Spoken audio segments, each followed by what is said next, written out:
Hai, pernah kepikiran nggak gimana caranya mempublish package JavaScript kita sendiri ke NPM? Biar nantinya semua orang di seluruh dunia bisa menginstal package kita ke project mereka masing-masing.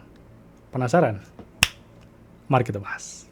Oke, di sini saya akan membuka code editor. Nah, di sini saya menggunakan kursor, tapi tentu saja ini disesuaikan dengan preferensi kalian. Jika mau menggunakan VS Code, Vim, Atom, atau apapun itu silahkan. Sesuaikan saja dengan preferensi kalian, nyamannya menggunakan apa. Tapi di sini kebetulan saya menggunakan kursor. Oke, di sini saya punya dua folder. Pertama, folder package. Kedua, folder test. Nah, di folder package ini nantinya akan kita simpan package kita. Dan di folder test nantinya akan kita gunakan untuk testing atau uji coba si package tersebut sebelum kita publish ke NPM. Oke, nah pertama kita akan masuk dulu ke folder package melalui terminal. Kita cd package. Oke, sudah masuk. Lalu langkah berikutnya adalah teman-teman login terlebih dahulu ke NPM. Jadi teman-teman yang belum punya akun NPM silakan register dulu di npm JS. Silakan cari. Nah, di sini nanti teman-teman bisa login terlebih dahulu, daftar, lalu login. Nah, kalau misalkan sudah punya akun, nanti tinggal npm login. Seperti ini. Nah, karena di sini saya sudah login, jadi akan saya skip dulu. Nah, lalu langkah berikutnya adalah npm init. Kita akan execute npm init untuk menginisiasi bahwa di folder ini kita akan membuat sebuah package npm seperti itu, sebuah project npm gitu kan. Oke, nah di sini kita akan ditanya nama package-nya apa nih. Ini silakan isi sesuai dengan package kalian, tapi tentu saja harus menggunakan nama yang unik. Dalam artian kalau misalkan di npm sudah ada orang lain yang menggunakan nama tersebut, kita tidak bisa menggunakannya. Jadi harus buat seunik mungkin. Biasanya kalau misalkan jenis package-nya itu adalah sesuatu yang banyak yang bikin gitu ya, biasanya kita akan kasih scope gitu. Misalkan kalau saya pribadi menggunakan Valadin misalnya, slash val UI misalkan seperti ini. Tapi kalau ternyata yakin bahwa nama package yang kita buat ini adalah unik, belum ada orang lain yang membuat dengan nama yang sama, ya silakan saja langsung tulis misalkan val UI seperti ini. Oke. Lalu enter. Versionnya secara default akan disetting versi 1.0.0. Ini silakan apakah mau direset ke versi 0.0.0 atau mau tetap seperti ini, itu sesuaikan saja dengan kebutuhan. Di sini saya akan default terlebih dahulu, description, kosongkan dulu. Entry point-nya secara default akan mengarah ke index.js. Ini kita biarkan default saja. Test comment kita kosongkan dulu. Git repository, kalau teman-teman sudah membuat repo-nya, silakan di-copy saja ke sini repositorinya. Tapi di sini saya kosongkan terlebih dahulu. Keywords-nya pun saya kosongkan dulu. Autornya silakan isi dengan nama kalian atau username dari GitHub kalian, atau ya silakan. License-nya kita akan default terlebih dahulu. Dan oke, kita sudah punya package.json di sini. Nah, ini datanya sesuai dengan apa yang tadi kita buat ya. Ada namanya val UI, versinya 1, dan seterusnya. Gitu. Oke, langkah berikutnya kita akan buat file untuk entry point-nya. Di sini index.js berarti kita akan buat index.js. Oke, seperti ini. Lalu di sini kalian bisa menulis kode untuk package kalian. Silakan tulis apapun yang memang ingin kalian buat jadi sebuah package, tentu saja. Oke, yang nantinya akan kita export seperti ini. Nah, di sini ini nggak perlu tidak spesifik harus kelas misalnya atau harus objek misalnya. Ini bisa apapun. Kalian mau kirim string kayak gini pun bisa aja. Cuman ya buat apa? Ngirim bikin package di sini cuma nge-return string. Kan aneh juga ya. Atau mau bikin objek kayak gini misalkan, tadi harusnya pakai sama dengan ya. Oke, misalkan mau bikin objek kayak gini. Key 1, value 1, dan seterusnya. Bisa. Atau misalkan kalian mau bikinnya kirim sebuah function kayak gini. Bisa juga. Atau misalnya mau kirim sebuah class. My class kayak gini. Bisa juga. Tapi di sini saya akan coba kirim bentuk objek saja untuk sebagai contoh ya. Lalu saya akan coba membuat sebuah function. Yaudah gini aja, my function. Oke. Lalu kita return, jangan hello world, my function, kayak gini aja. Lalu kita akan bikin lagi function kedua, yaitu my another function. Oke, returnnya seperti ini. Lalu ini kita akan export. Oke, seperti ini. Nah, sebetulnya yaudah gini dulu aja deh. Oke. Nah, ini kita akan coba testing di folder test gitu kan. Apakah si package ini sudah berjalan atau tidak gitu. Nah, cara nguji cobanya adalah kita akan melakukan npm link. npm link ini adalah salah satu fitur dari npm di mana kita akan menginstal package kita secara lokal sebelum kita publish ke npm gitu. Jadi ini kita akan mensimulasikan menginstal package kita ke project lain sebelum kita publish ke npm. Seperti itulah kurang lebih ya. Oke, kita akan hit npm link di sini. Kita tunggu. Ya, kalau sudah muncul seperti ini artinya sudah selesai. Ini sudah terdeteksi. Lalu di folder test, oke, kita akan buka terminal baru. Kita masuk ke folder test seperti ini. Nah, di folder test kita akan melakukan npm link lagi ke project yang tadi, ke package yang tadi. Artinya kita mundur satu folder, package. Oke, kita tunggu. Nah, di sini sudah tertambah satu package. Kalau teman-teman perhatikan ini ada satu folder baru, node modules. Oke, jadi di dalam node modules kita terinstall file UI yang tadi kita bikin. Ini sama persis. Oke, lalu kita akan tes. Kita akan buat satu file baru. Harusnya di folder test. Index.js misalnya seperti ini. Bentar, ya seperti ini. Lalu kita akan coba menguji coba si package yang tadi kita buat, apakah sudah berfungsi atau tidak. Oke, nah di sini kita akan buat importnya dulu. Oke, seperti ini. Lalu kita akan lakukan console log untuk melihat. Jadi harusnya kalau ini berfungsi, artinya di console kita akan menemukan ini, my function dan my another function. Oke, mari kita coba. Kita clean up dulu. Kita akan coba menjalankan index.js. Ya, berfungsi. Kita bisa melihat my function dan my another function ini berhasil kita console log di dalam project test ini. Oke, kita akan coba lebih banyak. Seperti ini. Hasilnya akan seperti apa?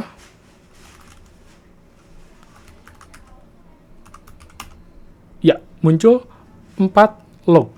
My function, my another function 3 kali. Oke, kita coba edit lagi dikit di sini. Misalkan saya pengen menambahkan parameter, misalkan di sini param. Sebut saja param. Lalu kita akan tambahkan di sini.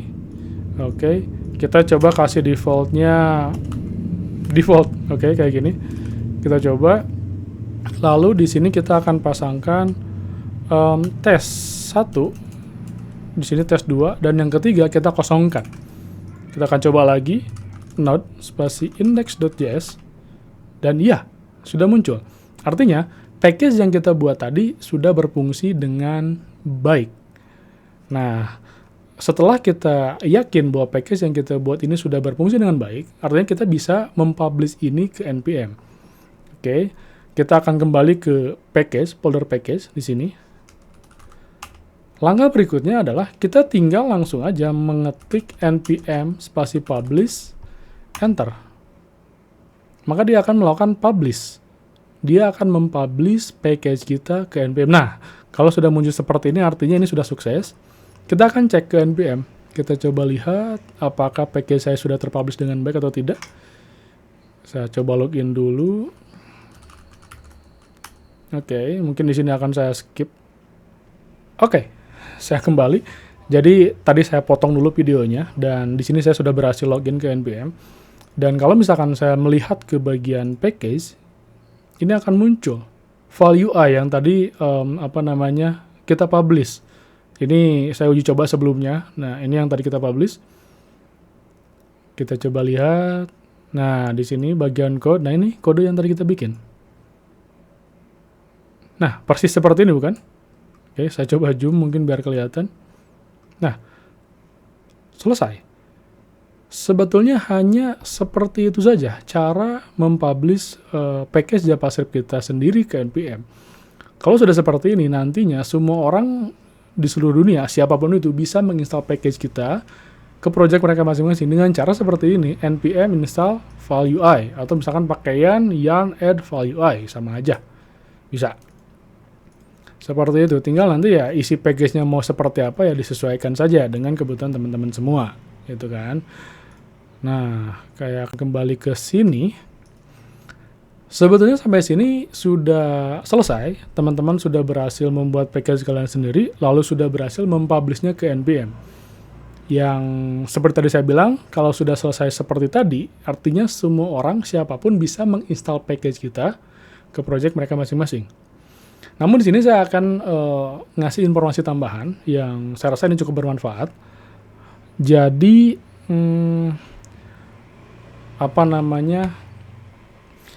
ketika kita membuat sebuah website atau package gitu ya, atau website lah ya, ketika kita membuat sebuah website, tentu saja kita ingin si website tersebut bisa support atau kompatibel di semua browser yang digunakan oleh user. Ya dong.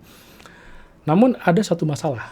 Masalahnya itu adalah ketika kita menggunakan JavaScript versi terbaru, misalkan ES terbaru, ECMAScript terbaru gitu ya, itu bisa jadi fitur baru yang kita gunakan di kode kita belum support ke browser versi lama yang mungkin saja masih digunakan oleh user. Yang mana tentu saja itu tidak bisa kita kontrol ya. Kita nggak bisa kontrol user harus pakai browser versi berapa gitu kan. Apalagi kalau misalkan pengguna kita tuh ada ratusan, ribuan, atau lebih dari itu. Itu sulit sekali untuk mengontrol setiap browser yang mereka gunakan gitu kan. Nah, tapi di sisi lain, kita tetap ingin menggunakan kode JavaScript terbaru. Karena ada fitur-fitur yang memang memudahkan programmer gitu kan. Nah, solusinya gimana? Ada yang namanya Babel.js. Nah, kita coba lihat di sini. Kita buka browser lagi. Nah, di babel.js.io. Nah, nanti kita akan berkenalan dengan Babel. Babel ini adalah, seperti yang ditulis di sini, dia merupakan sebuah JavaScript compiler yang tugasnya itu dia akan mengcompile atau mentranspile kode JavaScript kita ke kode JavaScript versi lama. Tujuannya tadi, agar browser-browser yang masih jadul, yang mungkin masih digunakan oleh beberapa user kita, itu tetap support ke kode yang kita buat. Agar si website yang kita deploy itu tidak rusak lah ketika diakses oleh user-user yang menggunakan browser versi lama. Gitu. Nah, kita akan lihat gimana cara setup-nya. Kita coba lihat. Langsung aja masuk ke bagian usage, kita cari. Nah, ini kita install terlebih dahulu, kita copy aja langsung. Kita kembali ke code editor. Kita akan install di package kita tadi. Oke. Enter. Kita tunggu. Oke, selesai. Tadi saya potong videonya biar lebih cepat. Jadi proses installingnya tadi sudah selesai. Nah, ketika Babel ini sudah terinstall, otomatis akan muncul node module di sini, di mana Babel kita terinstall gitu kan. Nah, kita ikuti langkah berikutnya. Kita akan kembali ke website dokumentasinya, kita lihat. Oke, langkah berikutnya kita butuh membuat file yang namanya babel.config.json. Oke, kita copy. Kita akan buat di sini.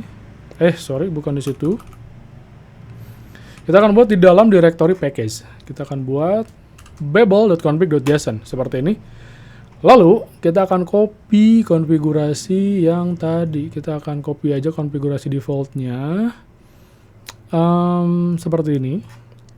Oke, kita copy. Nah, kalau teman-teman lihat, di sini ada target, lalu di sini ada Edge, ada Firefox, Chrome, dan Safari.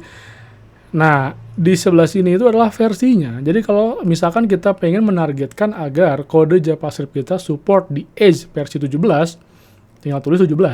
Kalau misalkan pengen versi yang lain ya, silakan tulis di sini. Seperti itu. Yang untuk sekarang kita akan coba menggunakan settingan default saja.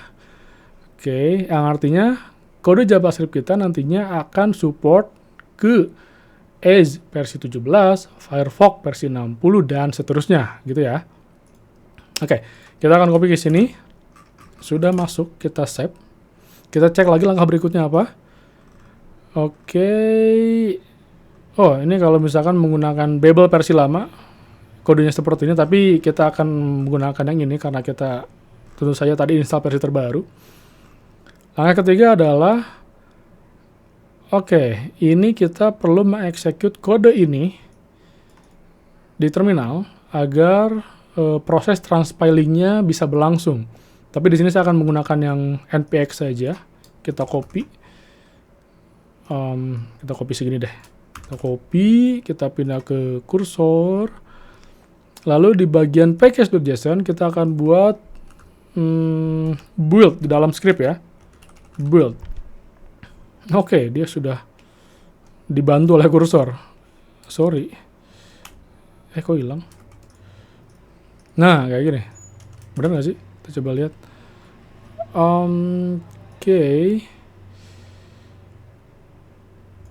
Oke, udah.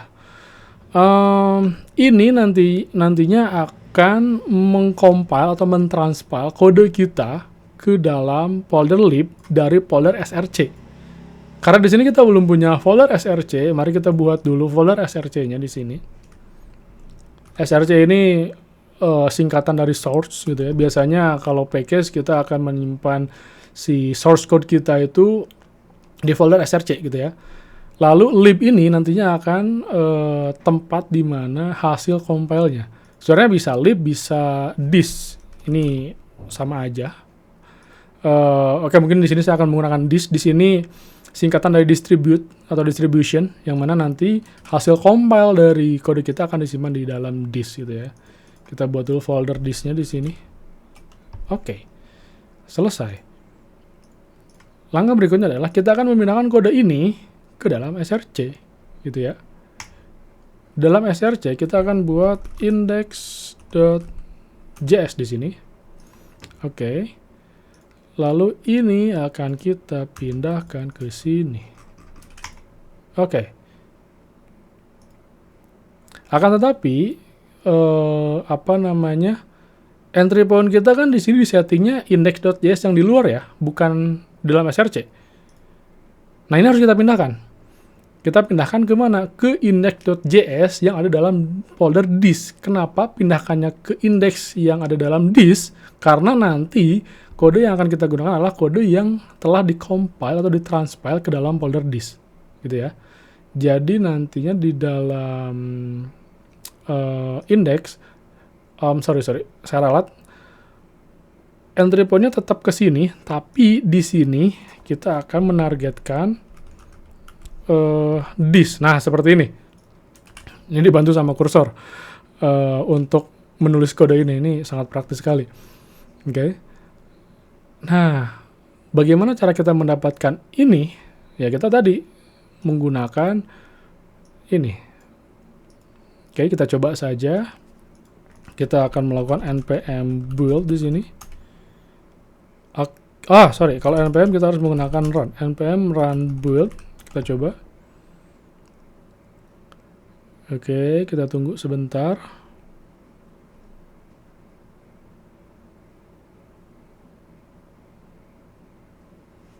Oke, berhasil. Kita coba cek. Iya, dia sudah pindah ke sini. Seperti ini. Oke. Kalau teman-teman perhatikan, ini kodenya berubah kan? dari kode yang asalnya tadi seperti ini, berubah menjadi seperti ini, menjadi kode JavaScript versi lama. Oke. Sekarang kita akan uji coba apakah masih berfungsi seperti sebelumnya. Oke.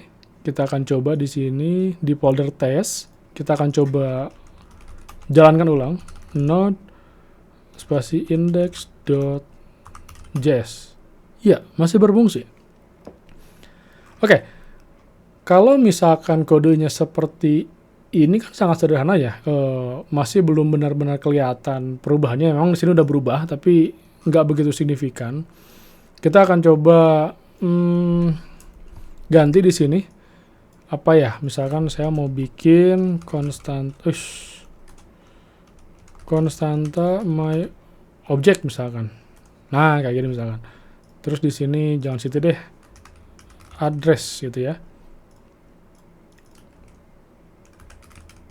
Nah, kayak gini. Lalu saya akan menambahkan yang namanya optional chaining. Ini tuh salah satu fitur JavaScript yang sangat sering saya gunakan karena memang sangat-sangat praktis. Misalkan di sini ada ngecek city. Nah, kayak gini ya. Oke, kita coba compile lagi menggunakan Babel, bagaimana hasilnya. Oke, sukses. Kita coba cek. Dan iya, seperti teman-teman lihat, di sini berubah signifikan. Penulisan objeknya jadi sepanjang ini. Gitu kan. Ya, sekarang kita coba bayangkan gimana jadinya kalau misalnya kita tetap harus menggunakan kode JavaScript versi lama untuk mendukung agar browser-browser lama itu tetap support gitu loh. Ini kan akan ribet sekali ya. Tentu saja kita sebagai programmer pengen menggunakan kode JavaScript versi terbaru yang lebih singkat, lebih simpel, dan lebih enak untuk dilihat. Yang mana dari segi maintainability-nya pun lebih bagus. Maintainability-nya, readability-nya lebih oke lah ya dari POP programmer. Seperti itu. Jadi Babel ini adalah win-win solution untuk yang ingin menggunakan JavaScript versi terbaru, tapi tetap ingin si kodenya itu support di browser versi lama. Gitu. Oke, nah ini kan kita sudah ada perubahan nih. Kita pengen publish lagi ke NPM. Ya sama, kita tinggal melakukan npm publish seperti tadi. Kita coba, apakah bisa? Ini harusnya gagal. Ya, gagal. Kenapa gagal? Karena di sini terdeteksi bahwa package yang kita publish ini memiliki versi yang sama dengan versi sebelumnya. Di sini belum kita update di package.json-nya. Tapi kalau misalkan kita update di package.json, kita naikin nih versinya, versi patch-nya jadi 101 gitu kan. Kita coba save, lalu kita publish ulang. Oke. Oh, sorry. Harusnya npm publish. Kita coba tunggu. Harusnya ini berhasil. Ya, berhasil. Kita coba cek lagi ke npm kita. Apakah sudah berubah? Ya, berubah. Ini sudah menjadi versi 101. Kita coba cek di code-nya. Nah, ini sudah muncul ya. Seperti ini code yang tadi kita buat. Kita coba buka. Ya, sudah seperti ini. Tapi di sini kita pengen source code kita itu tidak kita publish juga agar size-nya bisa lebih kecil. Kalau teman-teman lihat di sini, untuk folder src ini size-nya 337 byte. Untuk disk ini size-nya 627 byte. Kalau kita publish full seperti ini, artinya package kita size-nya akan segini, gitu kan? Tapi kita pengen agar package kita tuh size-nya lebih optimal, lebih kecil. Kita tidak akan mempublish kode-kode yang memang tidak digunakan. Karena di sini si kode yang ada dalam folder src sudah dikompil ke dalam folder disk, artinya kode di sini tidak akan kita gunakan lagi ketika ini diinstal ke package. Karena yang akan digunakan adalah kode yang ada dalam folder disk. Nah, ini gimana caranya? Kita tinggal buat saja file baru. Kita kasih nama .npm ignore. Nah, npm ignore ini dia fungsinya sama persis seperti git ignore. Yang kalau git artinya kita akan mengignore beberapa file atau directory yang akan kita push ke Git. Nah, kalau npm ignore, kita akan mengignore beberapa file atau directory yang akan kita ignore untuk tidak kita publish ke npm. Nah, di sini yang tidak akan kita publish, yang pertama tentu saja src-nya, gitu kan. Harusnya src. Kok berubah? Boleh src. Lalu juga node modulesnya tidak ingin kita publish, tentu saja. Kita coba cek apakah ke publish. Oh, sudah tidak. Berarti secara otomatis node modul emang tidak akan terpublish. Lalu yang kedua ingin kita ignore adalah babel-nya, babel config-nya. Karena babel config tidak akan digunakan lagi oleh user kan. Jadi babel config ini akan kita masukkan ke dalam npm ignore. Seperti ini kurang lebih. Bentar, harus pakai slash atau enggak ya? Kita coba dulu seperti ini. Lalu kita akan publish ulang. Oke, tapi ingat ketika kita akan mempublish lagi package kita harus menaikkan versinya. Kalau ada pertanyaan, ini kira-kira yang mana yang harus kita naikkan ketika kita naikin versi? Yang ini, yang tengah, atau yang kanan gitu kan? Ini mungkin nanti akan saya coba buat pembahasan terpisah mengenai semantic versioning. Itu nanti ada aturan-aturan tertentu untuk mana angka yang akan kita naikkan. Tapi di sini kita akan naikkan dulu yang versi paling kanannya, versi patch-nya, patch version-nya. Oke, seperti ini, lalu kita publish. Harusnya npm publish. Oke, mari kita tunggu. Ya, selesai. Kita cek apakah folder src dan config babel-nya masih ke publish atau tidak. Kita coba lihat, kita coba refresh, dan ya, folder src dan folder config, file config untuk babelnya sudah tidak ada di npm. Yang size-nya pun ini sudah lebih kecil.